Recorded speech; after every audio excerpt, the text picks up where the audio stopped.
Alors, professeur Abdelhakim Boudis, le président de la Fédération algérienne de la pharmacie, d'après vous, quel est le rôle du pharmacien d'officine dans l'éducation thérapeutique pour renforcer la qualité de soins des patients?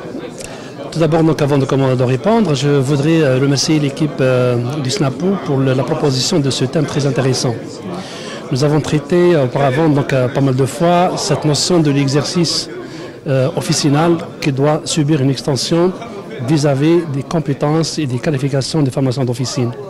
Le pharmacien d'officine, ce n'est pas un simple vendeur, ce n'est pas un simple point de vente, c'est un établissement pharmaceutique qui est régi par des textes réglementaires et qui contient des cadres derrière un comptoir qui pourrait être donc à la base à la proposition d'une aide précieuse dans le conseil d'orientation conformément donc à l'arrêté l'article 179 de la loi de santé 1811. Donc aujourd'hui le thème éducation thérapeutique, donc on sait très bien que l'établissement pharmaceutique qui est l'officine est un établissement de proximité, proche du citoyen, le citoyen du quartier, le voisin, l'ami et tout ça.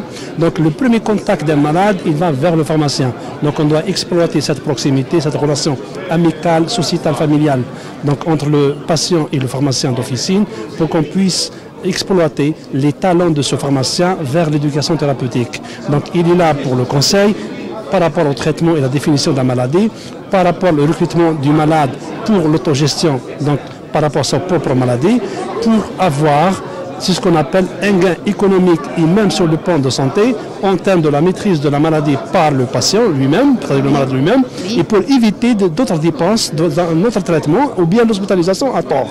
Donc il est là, donc il peut assurer cette éducation thérapeutique. Il faudrait uniquement qu'il y ait de l'encouragement de la part de l'État par l'ancrage juridique en termes des textes d'application par rapport à cet arrêté 1811, la loi 1811, par rapport à ces conseils, orientation, information et les services liés à la santé, qu'on doit définir quels sont les exercices que le pharmacien donc, peut utiliser comme acte médical, pour appliquer comme acte médical, qui vont servir donc, le malade par rapport à ces conseils, ces orientations et l'éducation thérapeutique.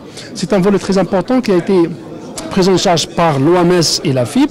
Et la FAP a participé dans ce projet depuis longtemps, qui a été finalisé en 2019, qui a été présenté, résultat présenté en congrès de la FIP de Abu Dhabi. Et la FAP avait participé, elle était présente.